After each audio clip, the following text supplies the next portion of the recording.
Jangan lupa like, komen, dan subscribe channel YouTube TVRI Bengkulu dan nyalakan lonceng notifikasinya.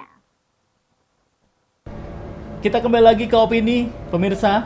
Obrolan pagi ini masih bersama dengan Bapak Yusuf sebagai pelaku seni yang ada di Bengkulu ini. Nah, kita lanjut kembali obrolan bersama dengan Pak Yusuf. Pada saat itu benar-benar dari pemerintah pusat fokus dalam pengembangan khususnya di bidang seni. Iya, iya. Oke, dan apa nih yang sudah Pak Yusuf lakukan sebagai aparatur negara, khususnya sebagai di bidang seni dalam menjalankan misi dari pemerintahan untuk membangkitkan gairah seni di masyarakat? Pada tahun 1976 ya, pokoknya selama masa Orde Baru, itu perkembangan seni melalui Departemen Pendidikan dan Kebudayaan Ya. itu merata di seluruh provinsi. Oke. Ya. Nah, untuk di provinsi, setiap provinsi maupun kabupaten-kabupaten itu diadakan festival dan lomba dalam rangka pengembangan seni budaya tradisi. Oke, berarti strateginya sering diadakan lomba pada saat itu, Pak ya? Diadakan lomba. Nah, dengan banyaknya kegiatan-kegiatan lomba, sehingga di daerah-daerah itu baik di Kota Media sampai dengan di kabupaten-kabupaten tumbuh sanggar-sanggar berkembang. Oke. Ya, baik sanggar-sanggar yang sifatnya mengelola seni kreasi baru maupun sanggar-sanggar yang khusus untuk menangani seni tradisi.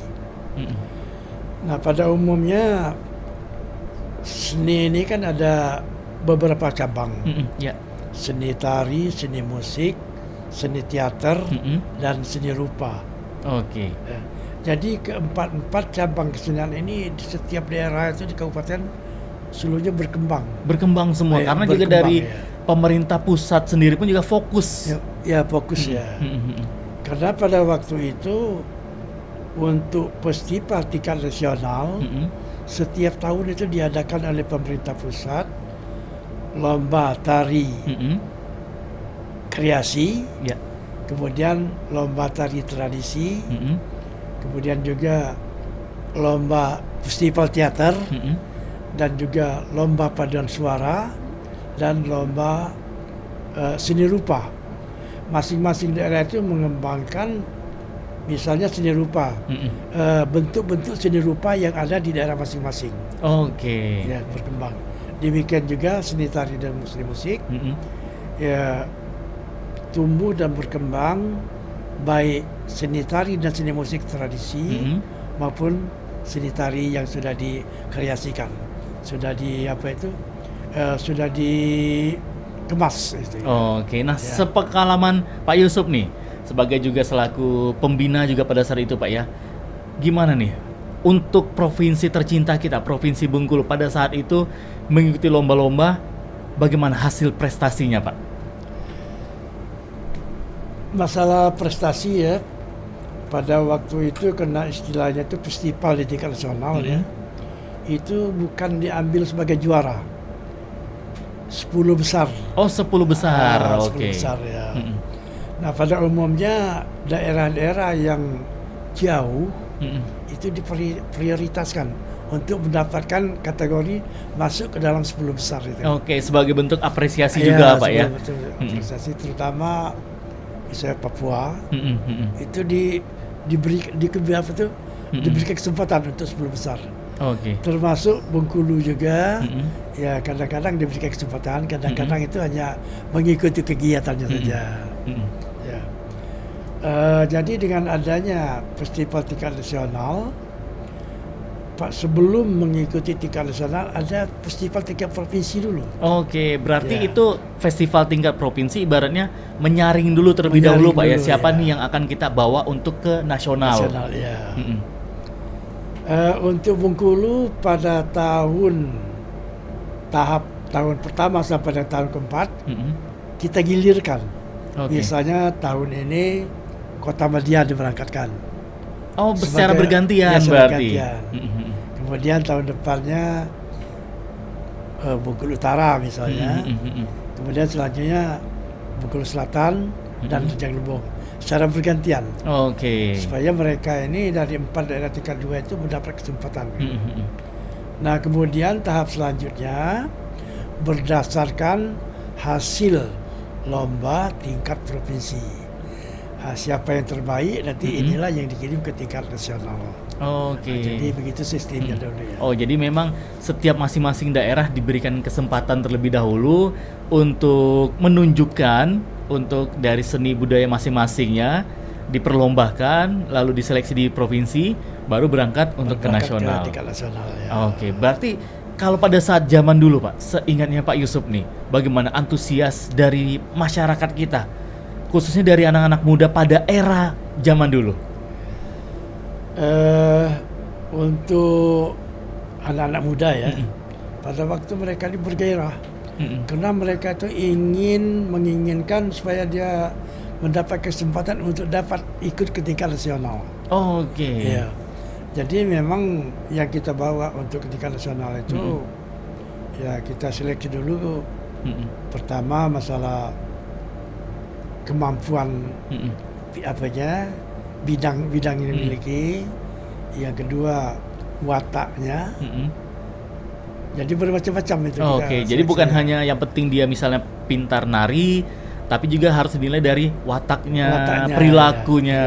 Ya. Karena sampai di Jakarta pun itu menjadi contoh bagi orang-orang di Jakarta untuk cerminan masyarakat Bengkulu. Ya. Orang Bengkulu ini seperti ini untuk gitu. menjaga nama baik. Menjaga nama baik, benar Ya. sekali. Ya. Oke. Nah, kalau kendalanya Pak atau kesulitannya pada saat zaman-zaman dulu, zaman tahun 70-an, 80-an, apa yang Pak Yusuf rasakan?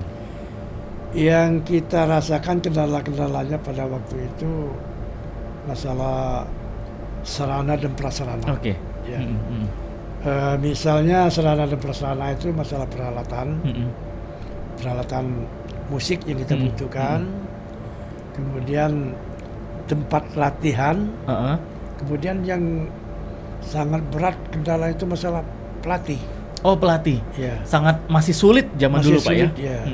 Nah, kadang-kadang pelatihnya itu kita mintakan ini dari pengiriman dari Jakarta itu. Oh, oke. Ya. Pelatih musik juga, pelatih tari juga kita minta bantuan dari Jakarta untuk dikirim ke daerah. Karena di Bengkulu kita masih terbatas Pak ya. Masih terbatas. Beda seperti sekarang hampir semua daerah di Bengkulu punya sanggar, banyak sekali sanggar dan juga banyak sekali punya pelatih gitu. Ya. Kalau sekarang itu masalahnya ya kita sudah banyak menelurkan alumni memang jurusannya bidang seni, misalnya dari Akademi Seni Tari dari Padang Panjang ke Bengkulu, termasuk juga alumni dari Yogyakarta bidang seni tari dan bidang seni musik. Jadi sekarang itu pelatih sudah banyak.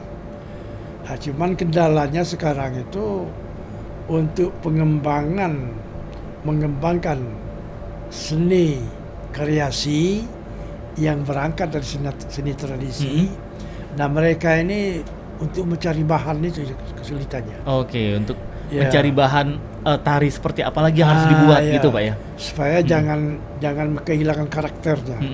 Nah, kesulitannya itu sekarang. Oke. Jadi takutnya nanti karakter aslinya Bengkulu malah hilang gitu. Bercampur dengan karakter yang dari daerah lain yang masuk ke Bengkulu.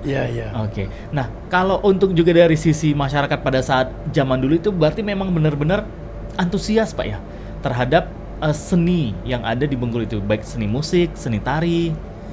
Iya. Jadi semasa era Orde Baru itu karena memang kucuran biaya melalui APBN itu memang cukup lumayan. Jadi peminatnya juga lebih banyak dari generasi muda. Dan juga grup-grup seni yang tumbuh di daerah itu makin lama makin tumbuh gitu. Karena mungkin merasa diperhatikan, jadi apa yang sudah dilakukan merasa tidak sia-sia gitu Pak ya. Iya. Nah, bagaimana dengan pelestarian seni pada saat sekarang nih? yang Pak Yusuf rasakan. Berarti kurang lebih Pak Yusuf ini sudah berapa tahun berarti Pak? 50 tahunan kurang lebih ya? Dari tahun 1976 sampai dengan 1999 Aktifnya? aktifnya ya. Oke. Jadi terakhir saya pensiun di Taman Budaya. Taman Budaya. Berarti yang tadi Pak Yusuf bilang kan pada saat zaman dulu tempat untuk latihan itu tidak ada. Nah kalau Taman Budaya di Kota Bengkulu yang kita punya sekarang, pada saat zaman dulu itu belum ada berarti Pak ya? Taman Budaya itu lahir di Bengkulu tahun 1982. Oke. Ya. Jadi setelah lahir Taman Budaya, kita programkan itu sarana untuk tempat latihan. Oke. Nah, Pak Yusuf, sarana seperti apa yang sudah dilakukan oleh pemerintah pada era zaman dulu? Kita tahan dulu obrolannya Pak Yusuf. Kita akan kembali lagi setelah yang akan lewat berikut ini.